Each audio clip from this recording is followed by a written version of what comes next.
Hi, everybody. My name is Dan Weiland. I'm a cinematics animator, senior cinematics animator at NetherRealm Studios. Tonight I'm going to be talking a little bit about Injustice 2 and the many faces and performances of Injustice 2, talking about some of the tech changes that we made from Mortal Kombat X to Injustice 2 to improve the facial performance and performances in our story mode, as well as the people that helped contribute to that. So let's get started. For our games, we have a roughly 3-hour-long story mode that we produce for each one of our games, and Injustice 2 is no exception. Today, what I'm going to focus on is the performance specifically of Supergirl. Supergirl was a brand new character for Injustice 2. We hadn't had her in any of our games before this.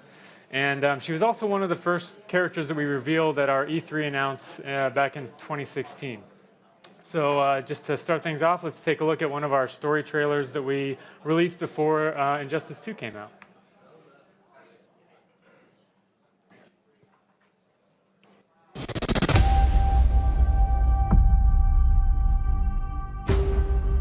You belong to the House of El, Kara. Never forget that.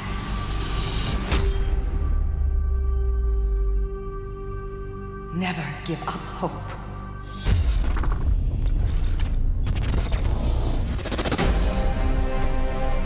This world needs help. We can give them hope. You expect to best a god?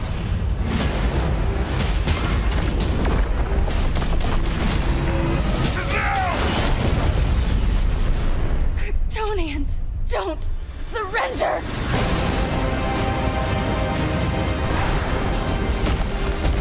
We have to save them from themselves. This symbol should give people hope. You've taught me what my powers can do. The House of El isn't ruled by fear. You'll either make the right choice, or I'll make it for you.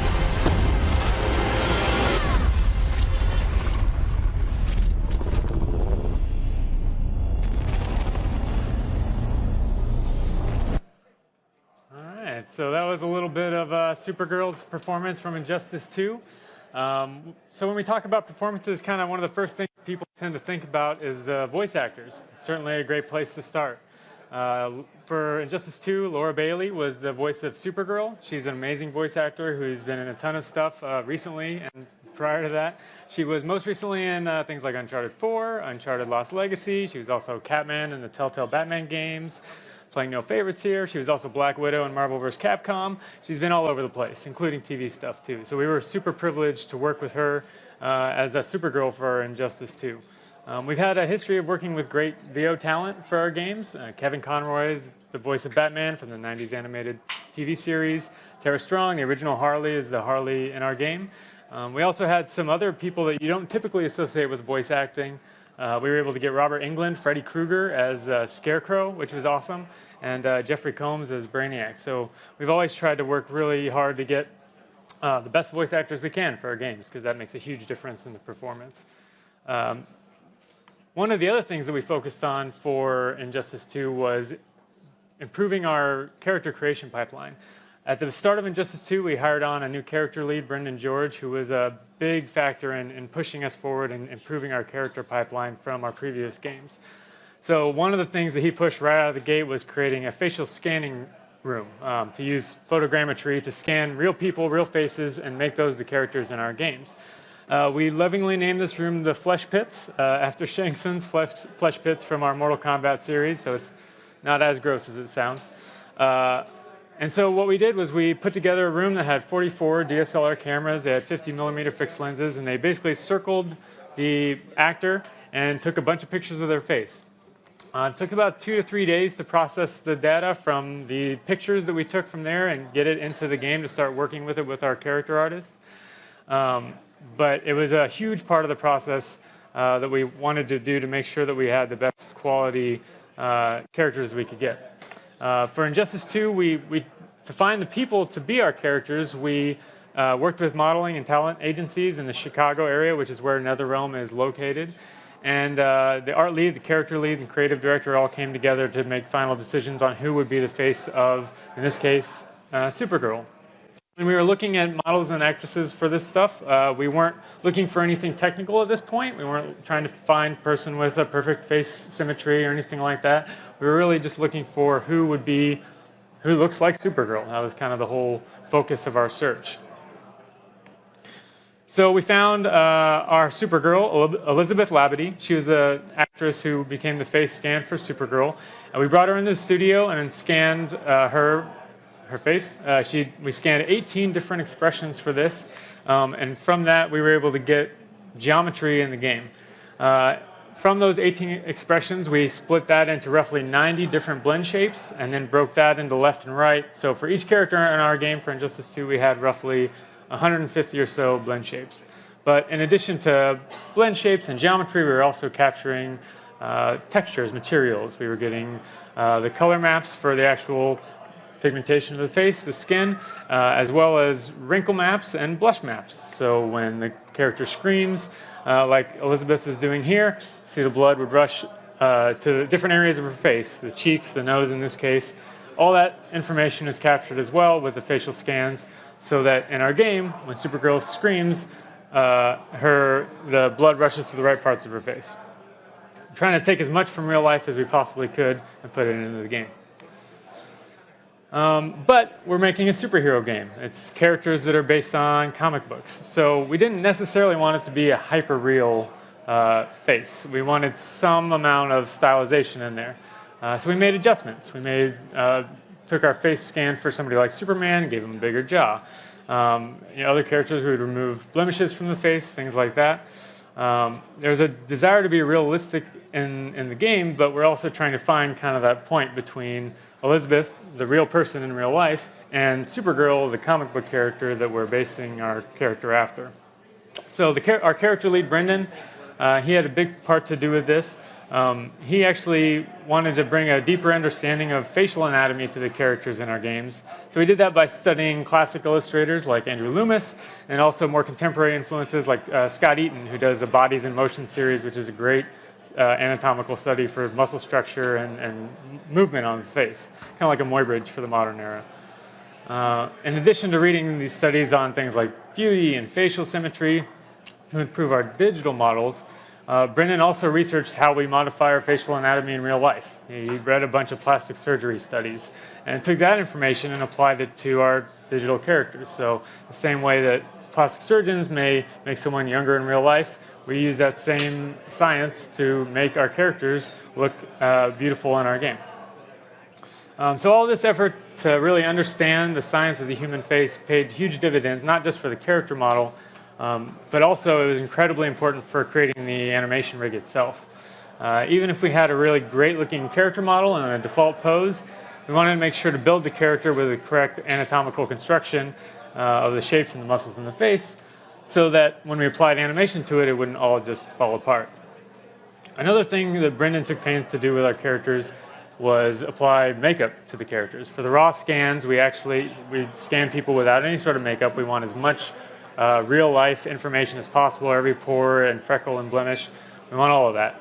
But just like actors who are in movies and film and on theater, we wanted to apply makeup to them before they were on stage, so to speak. So Brendan actually learned a lot of this from his wife. He talked to her about how she would apply makeup. She has a lot of interest in that as it relates to stage and theater and television. So same sort of things that we would do for that, we did in our game. We removed blemishes, highlights on the forehead and the nose, and it actually had a pretty big impact on the final character.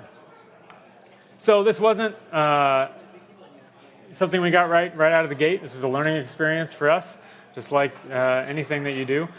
This image here is actually the first iteration of Supergirl that we put out. This was the Supergirl that we put out in our E3 trailer. And the response was not universally positive, both within the studio and without. It was our first effort at the face scan technology, so it took time to learn. This was the final Supergirl that we ended up shipping with the game. And since for the last 5 minutes or so I've been talking about how we modified facial structure and blend shapes, you might think that that was a lot of it, which it was some of it. Things like making the chin pointier for the female characters or foreheads broader for the male characters, things like that certainly is something we did. But for this, actually, A lot of the change was lighting. Originally in the E3 trailer and the image on the left, the only lighting we had on Supergirl was the lighting in the game level. It was just a very simple lighting setup that was meant to light up the fight line. So by the end, we had learned again from real life how to apply tips and tricks from photographers. We added a 3-point lighting rig for the position where the character would end up for something like an intro or in story mode. And we also added soft box lighting, similar to a box diffuser in a photo studio. And the lighting was, in this particular case, as big or bigger a factor than actually modifying the geometry from the facial scan. From the first image on the left to the final image on the right, roughly 85% of that change is lighting. So that was a huge factor for our game. So before I keep talking about Supergirl, I want to talk a little bit about another use of photogrammetry that we had in our game. And this is for the Ninja Turtles. We recently released the Ninja Turtles as a DLC character. And in the victory, we had a pizza, because you can't have turtles in a game without pizza, right? So we used photogrammetry for this. We wanted to make an homage to the original 90s cartoon, like you would, obviously, if you're putting turtles into your game. 80s cartoon, 90s cartoon, geez, 80s cartoon. So in the intro for that, Raphael takes pizza, takes a slice, takes a bite, throws it at the screen. So we wanted to do the same thing, so we had to order a pizza, bring it to the studio. We had to decide what pizza to order. Since we're in Chicago, we thought very briefly about deep dish, but obviously you can't do that with the turtles. That would be a sin. So we did some research, just like any good animator would do. We looked back at the history of the turtles and figured out what type of pizza should we get. The original movie had Domino's. You might remember the beginning of that movie when the Domino's delivery guy didn't make it in time, and so the pizza was free. But also the home video release had Pizza Hut for the tie-in, and then the video games had Pizza Hut on the billboards that somehow the Foot Clan was able to hide behind. I still have no idea how they did that, but it was tricky. Ultimately, we ended up ordering from the place that would deliver to the studio because none of us wanted to leave.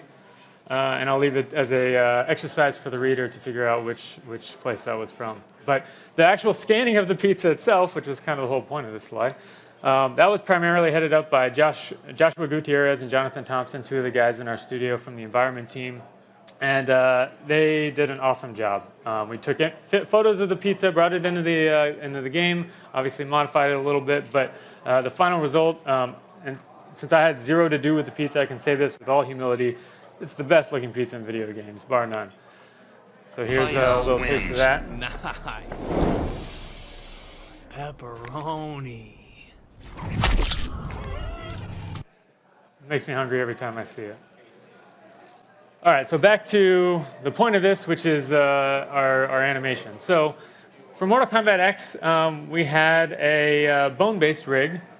It was based on a lot of the principles from Stop Staring, a book many animators have heard of. But we found that once we were scanning faces and bringing in blend shapes, there was a lot of limitations with that approach. So we had to move forward from that and try something new. On the previous Mortal Kombat games, we also did hand key animation for all of the facial. We used video reference from the motion capture sessions as a starting point, and then animators would animate on that bone-shaped rig by hand. We were happy with the results at the time. Definitely resulted in what we felt was a good story mode, good animation. But like any artist that looks at their work a day later, a week later, we definitely knew that there was improvement to be made. So for Injustice 2, we moved to, as you might tell from the 10 minutes I've been talking about blend shapes, a blend shape-based rig. It's a fax-based rig, which is a facial action coding system. It's a system that's meant to inform how muscles move on the human face, and that's what we use to apply our blend shapes onto our characters. Our technical and character team worked really hard with our lead facial animator, Andy Senesak, to make sure that it was friendly for the animator to use. We needed it to not only be easy for an animator to pick up and animate with, but we also needed to be able to apply facial capture to it. So those were the two things that we really wanted to make sure and focus on as we move forward into this game. So the reason for that is the same reason we moved to facial scans, is that taking from real life just results in a lot more detail. In Mortal Kombat X, our characters were all created from scratch. We didn't use facial scans. It was basically concept art and then some obviously reference from real life, but it was from scratch, built a character whole cloth. So using facial scans, you get a lot more detail a lot faster, and we were able to create a lot higher fidelity characters using data from real life. So the same idea applies with facial capture. You start with facial capture, and you have a good starting point for the animator to work from. You don't have to worry as much about getting the base phonemes in or getting the timing of the lip sync if you capture that all with facial capture. So that was a great starting point and something we definitely wanted to try to use for our game. Another reason that we wanted to kind of use all this stuff to get kind of a good starting point is because we have a game that ships with 24 main characters. So that's a lot. The story mode is a showcase for all of these characters, and we're basically making a full-length feature film that has 24 different stars. So we need to be able to move fast, both in our character creation pipeline as well as our animation pipeline. So using facial scans and facial capture, as well as motion capture for the body movement, which we've done for a long time, it allowed our artists to focus on the more difficult aspects of polishing out the character, polishing out that animation, instead of having to build everything from the ground up. So how do we do the motion capture? Well, we have the voice actor already. We talked about that. Laura Bailey was the voice of Supergirl. And the way we did the motion capture is a little bit unique. We brought in actors from around the Chicago area, theater actors that we worked with actually for quite a long time. And they would act to the pre-recorded VO while we captured their body movements and their facial movements. So the reason for this is twofold. Basically, we can use exactly the voice we want to use, even if they're not necessarily available for a full performance capture. So, like I said before, Kevin Conroy, he's our Batman in our game, and he is, and forever will be, the voice of Batman for me. When I read a Batman comic, I hear Kevin Conroy's voice in my head. So we wanted to use him for the VO, but he doesn't necessarily do full performance capture. So what we do is we take our previs for our scenes, we deliver that to our actors that are coming into the studio ahead of time, usually a week or more, if we can. And they have to learn the VO. They have to learn the cadence of the VO. They have to learn the timing. They have to rehearse it and get it down so that when they come into the studio, they can act in sync with the dialogue. They're still saying the lines out loud, which helps their mouth shapes hit correctly and helps the facial capture be more useful. But they're timing their entire performance to the lines of Laura Bailey or Kevin Conroy. Using this performance, we're able to get a full performance capture, but have the VO separated out from the actors in the studio. We call this approach face-over as opposed to voice-over, and it's been really, it was really successful for us in Injustice 2, in large part because our mocap actors were so dedicated to learning the lines ahead of time and coming in with all of that knowledge ready to go. So for next, I'm going to show you one of our scenes, behind the scenes of Supergirl talking to Superman. Supergirl in this scene, the VO is Laura Bailey. The voice for Superman is George Newbern. And then our mocap actor is Cara Davidson, and for Superman, it's Steven Scalabrino. So just to break down kind of what you'll see on the screen, in the upper right-hand corner is the final render. Upper left-hand corner is the raw facial video capture from the head cams that our actors are wearing. The bottom left is just reference video from the mocap shoot, and then the bottom right is going to be the final body animation before facial is applied. So let's take a look. Is Diana all right? She's fine. But she was gonna kill Harley. I've never seen her so cold-blooded. Yes, it's unfortunate. I know. What was she thinking? It's unfortunate Diana chose now to deal with Harley. More unfortunate that you got in the way. What? The Joker sickened Harley's mind beyond healing. When she relapses, innocent people will die. Innocent people are dying now. She was helping us. Don't be naive, Kara. Harley's a criminal. My only mistake was not dealing with her sooner. Diana said the Joker was executed. Were you the one who... I took one life to save millions. But it wasn't just one, Cal, was it? How many? How many? Everywhere I go, people are afraid of this. Now I know why. It's not how I wanted things, but humans... They've been slaughtering each other for millennia. I stopped that violence. Humans need strong leadership. We have to save them from themselves. Whose son are you? Jor-El's? or General Zod's. Kara! Sorry, I should have prefaced that. Spoiler warning, Superman killed Joker. Moving forward, though, so it doesn't go directly from that video, the facial video, to final animation. Animators still have to work on it. It's a big part of the process. So while the animation is largely driven by that mocap actor's facial performance, it only gets us maybe 60% of the way there, depending on the scene and the characters. The animator has to provide that last 40%. So a lot of that is just translating the real-life motions of Kara Davidson's face onto the in-game model of Supergirl, making sure that that's on there appropriately and working properly with the mesh that we have in the game. We also do record the facial performance of the VO actor. So, for example, we did record Laura Bailey's facial performance.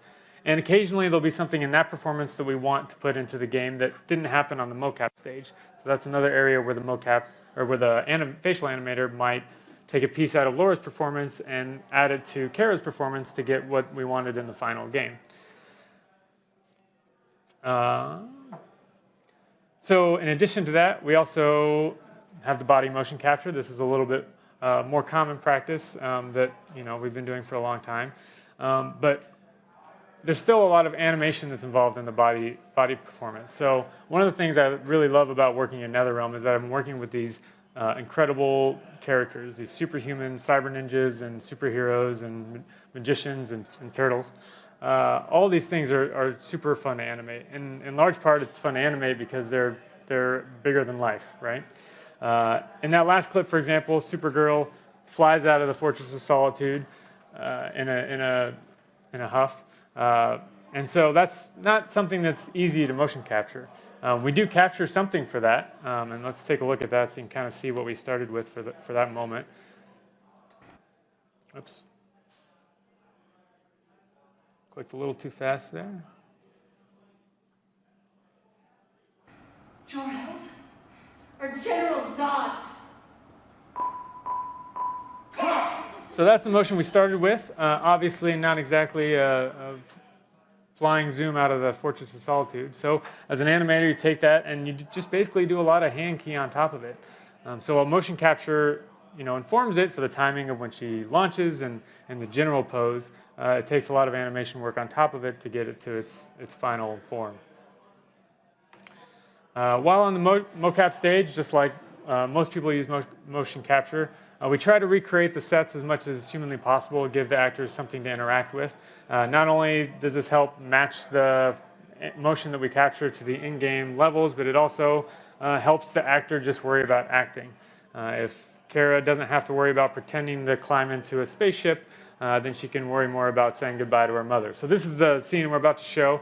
Kara, played by Kara, is on Krypton. Krypton's about to explode, spoiler. And she's saying goodbye to her mother, Allura. So first we'll show the motion capture with the incredible set that I built out of a couple of crash mats and some PVC piping. And then it'll run what was in the final scene for the game.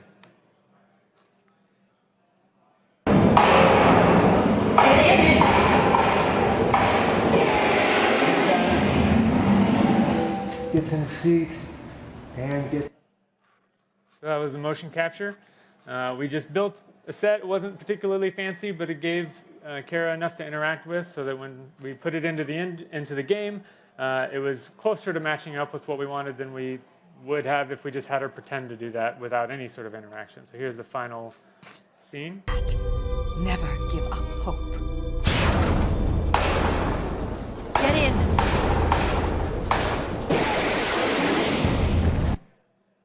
There you go. Another element of the game that we, as animators, work with a lot is the action pieces. The story mode for Injustice 2 is roughly 3 hours long, and a lot of that movie is big action set pieces. So for that, we bring in a different set of actors that contribute to the performance of the characters, stunt actors. They are martial artists or stunt people that we find in Chicago or California, and we bring them out to the studio to perform the stunts in our games, as well as a lot of the gameplay that I'm not even really touching on in this presentation. For those scenes that require a lot of physicality, we don't actually capture the face performance at all. The helmet and the gear there makes it kind of hard to punch each other in the face, which is what we want them to do. So a lot of that is hand keyed. So another aspect of the facial performance that is hand keyed as opposed to captured with video. So this next scene I'm going to show is one of our favorite scenes from Injustice 2. It's the reverse flash chase scene through the highway. It'll play through the scene, the final render of the scene, and then it'll play again with the motion capture and the scene retimed in the bottom corner to kind of match the actual time of the motion capture actors when we were getting the scene.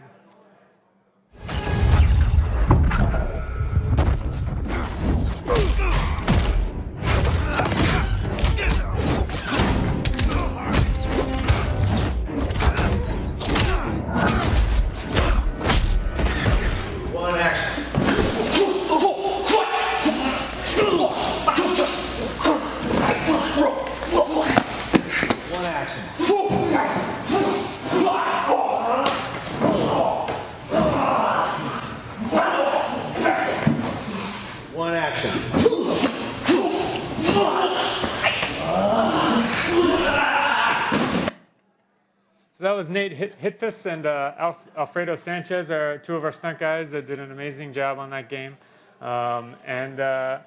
Yeah, if you watch the render in the bottom left corner while that was going, that's super slowed down to match up to the timing of the original mocap. Obviously, reverse flash, that's going to happen. But for all the scenes, you have to do a lot of rework, retiming to get the very human performances that our amazing stunt people do there in the motion capture studio and put those on the superhuman characters of Flash and Superman and Supergirl. So kind of in summary, the performances of Injustice 2 had a lot of elements to it. Obviously, a lot of that was the updated character creation and the rigging pipeline that we introduced by doing facial scans and adding video capture to the pipeline, the blend shape animation rigs as opposed to the bone-based animation rigs that we used in the previous games.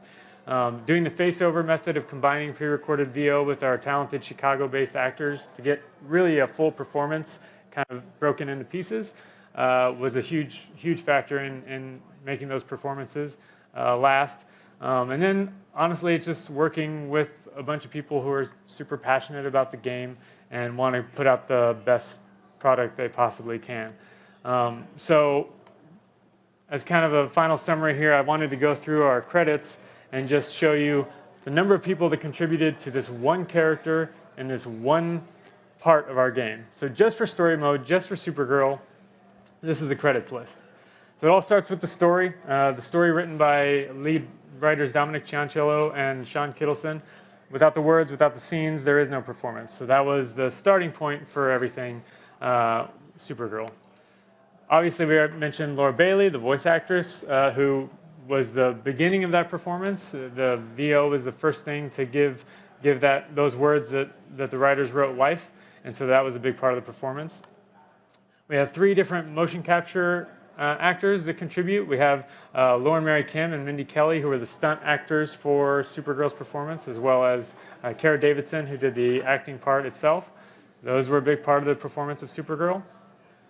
As I mentioned, Brendan George, our character lead, had a big impact on making those characters super high quality so that all of the motion and animation that was done on those characters stood up in the game. We have some animators at the studio, associate animators that worked on story mode. They all touched Supergirl's performance in some way or another.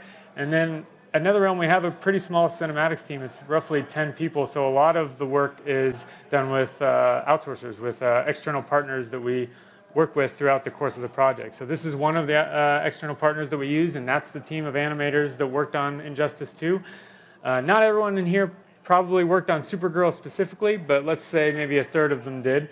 They all helped contribute to that performance of Supergirl in some way or another. Another external partner, another team of animators, another chunk of them contributed to the performance of Supergirl in some way or another throughout the project. We had a third external partner that we worked with who also had a team of animators. They all contributed to the performance of Supergirl in some way or another. all of those animators that I just showed had to put up with my animation notes throughout the course of the project, so I guess that means I contributed to the performance of Supergirl in some way or another, as well as our lead facial animator, Andy Senesak, who was overseeing the facial performance. The cinematic director, Martin Stoltz, his vision we were bringing to life in the game. And then our director of art, Steve Barron, and then creative director, Ed Boon. Those guys have final say on anything that goes into our game, so they obviously contributed to that performance as well. So all said and done, just from that list, we're talking about 14 people directly within NetherRealm, 4 different actors, 3 external studios with, let's say, 30 animators total that some way worked with Supergirl, whether it was body animation or facial animation. So that's roughly 50 people who worked on one character in one mode of our game. And I know I'm leaving people out, and I'm sorry, I apologize to the people that I did leave out, but there's audio, there's layout artists, there's a ton of other disciplines and people who contributed to the performance of Supergirl in some way or another. So that's kind of the end. That's the full list of people that worked on it. It takes a huge effort to make these games, and it really helps to work with people who are dedicated to pushing past the last thing you did and improving all the processes along the way. So if that sounds like something you might be interested in, we're hiring. We usually are. You can go to our website, netherrealm.com/careers. Check us out on Twitter at @netherrealm. If you want to get in touch with me, you can reach me at my email address, dwyland@netherrealm.com. And if you saw that and haven't played the game, I have really good news for you. The Legendary Edition comes out next week. So a week from today, the Legendary Edition will be out. It has all the story mode stuff we just talked about, plus all the DLC characters, including the Turtles, Hellboy, which is awesome, and Adam actually is amazing to play. Our designers did an amazing job with Adam, so there's a ton of great content there. If you haven't played the game, definitely check out the Legendary Edition. It's coming out next week. So I'll leave you with our release trailer that we put out before the game came out about a year ago. So thanks for watching, and enjoy. Earth's defense is irreversibly compromised. Begin the countdown. We are at war with these animals. You're not welcome in Atlantis. I am Brainiac. I collect worlds.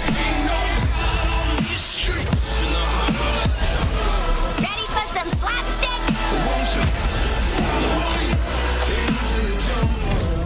What comes next, mere mortals cannot stop. How do I beat him? You can't.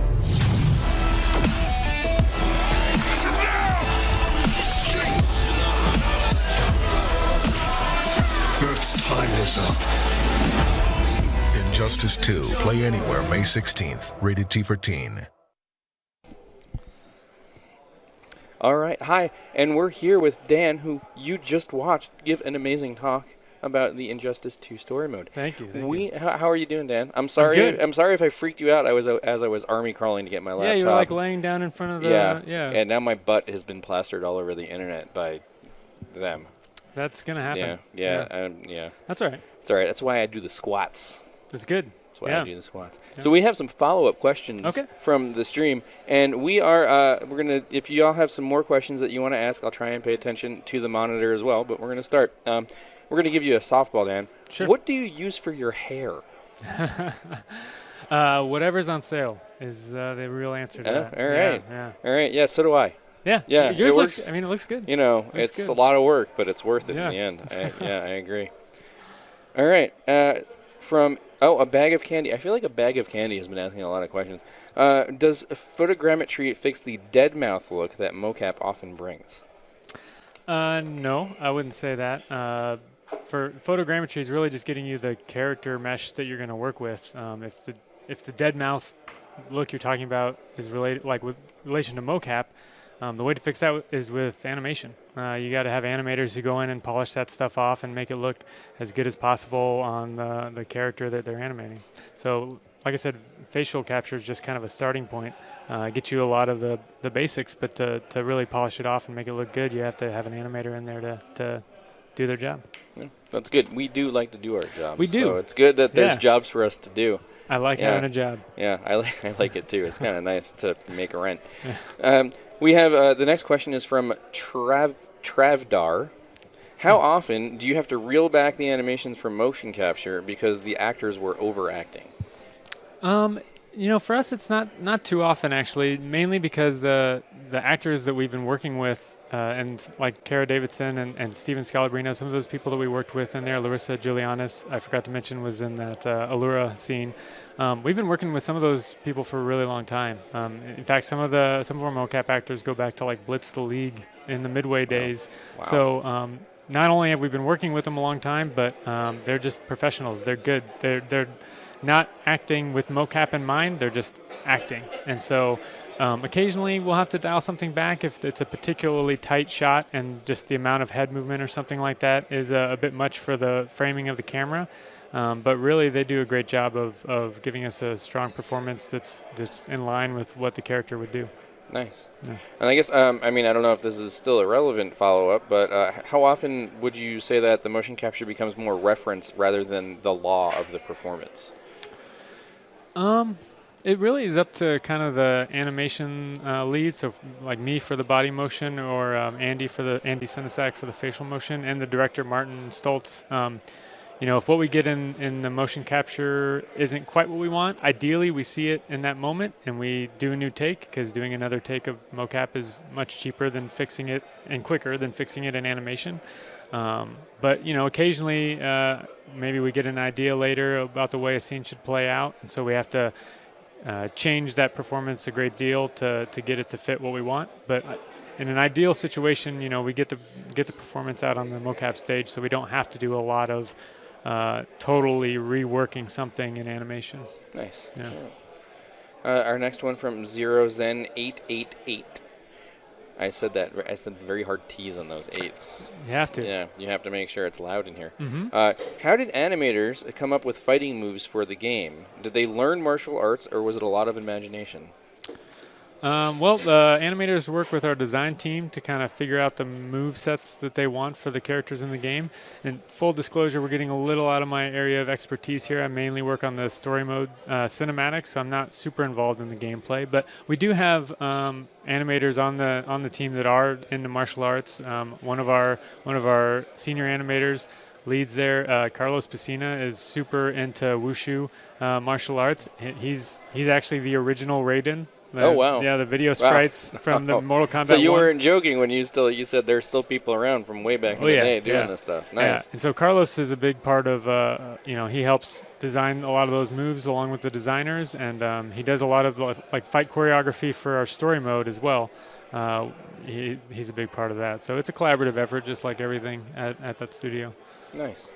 I'm going to go to the chat that's up there right now. Chop Soki asks, what were the toughest areas to solve with going off model to get appealed? Mouth, eyes, the connection between, or? What were the toughest areas to solve going off model to get appeal? Our character team and the technical team and Brendan worked, if you're talking about like facial performance, worked pretty hard to make the rig in a way that it was difficult, though not impossible, to go off model. So we tried to rein that in. I would say that occasionally the mouth, so for an actor on the stage, for example, might leave their mouth open a little bit, which looks totally normal on a human being in real life. Right. But once it was on the character model, in the game, it didn't look quite as heroic as we wanted to. So there was a lot of closing mouths that was done as part of animation, I would say, is probably the biggest thing. All right. Was there, or from the Broken Tangent, how was the communication between different animation groups? How did dailies or stand-ups work? So for story mode, like I said, we worked with a lot of external partners for that. So what we would do is basically they were all remote from the studio. They weren't there in Chicago. We deliver the motion to them, give them, for every scene I would write a list of kickoff notes that would just kind of describe, if there's anything in particular in the motion that we wanted to change or adjust, I would point those things out, things to look out for, areas of focus. And then they would do an iteration and send us back a render. I would review that, write notes on any changes that we would want on that, talking with the director. to figure out what wasn't quite where we wanted it to be. A big part of that for me is actually doing draw-overs, just taking screen grabs of the render and then drawing a pose over top of it to kind of show the animator working on it where we want it to go. But it's actually a lot of typing notes is kind of the answer to that. Yeah. It's you become the lead, and then all of a sudden you're animating in Excel sheets. Yeah. A lot of Word, a lot of Excel. Yeah. It's very good at Excel formulas. I like macros. Yeah, they're crucial. Great. Yeah, they're crucial. super important. Yeah, it's the only way. A Bag of Candy asks, is there any realistic way to take previously captured photogrammetry, oh my god, words are hard right now, and edit it to fit a separate 3D model's blend shapes? Probably. I don't know. I don't know the answer to that. I'm going to say yes. I'm sure there's pretty much a way to do anything.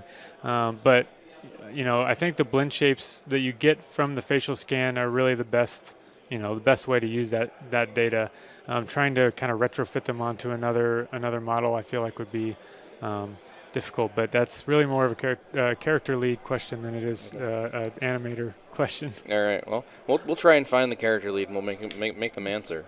I don't know that they're here tonight, or they might be somewhere. They might be. There's a lot of people here. There are a lot of people here. I don't know most of these people. I think they're all strangers that came in off the street, especially that Mike Youngblues guy. Yeah, you should do something about that. I don't know. I tried, but he just pushed me away. He's taller than me. Let's see. What do we got? With so much content, this is from Archon XX. You're enunciating like a pro tonight. You like that? Yeah, it's good. I'm practicing for my my career in news. Okay. Broadcasting. Sure. Yeah. I have my broadcaster voice. Mm-hmm. It's very soothing. It's very Midwest. Mm-hmm. Yep, no, that's what you no want. real accent. So with so much content being captured, what type of content would you like to see in a demo reel? For an animation demo reel, even if you're working with motion capture, kind of what we want to see is that you can animate. So a lot like when I applied at NetherRealm, I've been there for about 5 years, and my demo reel, for example, was mostly hand key stuff. It was showing that I understood weight and physics and all that good animatory stuff. I did have some mocap on my reel, but it wasn't the focus. It wasn't the thing I put at the front. It was just showing that I had a good eye for mechanics and was able to animate. If you can animate something amazing with hand key animation, then you can animate something amazing with motion capture, because it's really just a tool to get you a starting point. Yeah, it's a great productivity tool. Absolutely. It is not a replace. It's not. It's not plug and play. No, definitely not. And that is definitely something that we often have to remind others of. Yeah, I mean, you saw that list of animators I threw on at the end of that. Yeah. There's a ton of animation that went into that, even though we were doing facial capture and we were doing body motion capture, and while that gives you a great starting point, it's not the end-all be-all by any means. All right. I have one last one from Chris Go 90. Would you say games require more animators than films?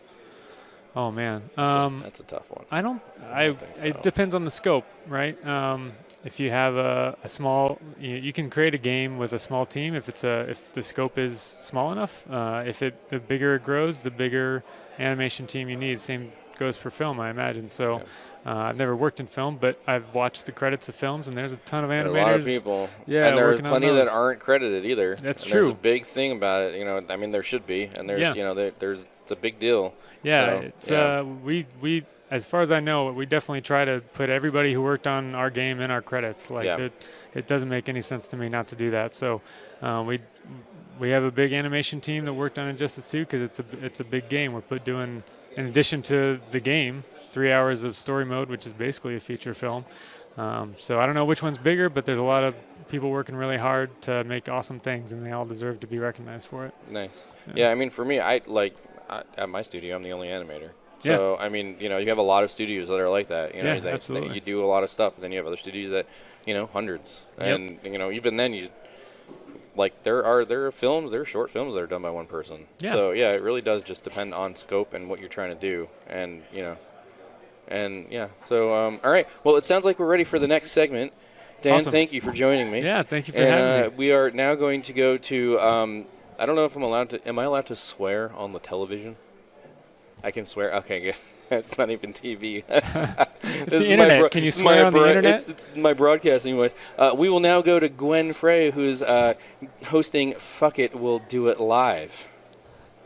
Over to you, Gwen. I mean, that's the title of the thing, so. Yeah. How can you know? I know. I just wanted to make sure. My mom might be watching. Oh, my mom is. Hi, Mom. Hi, Dan's mom. Hi. Over to you, Gwen.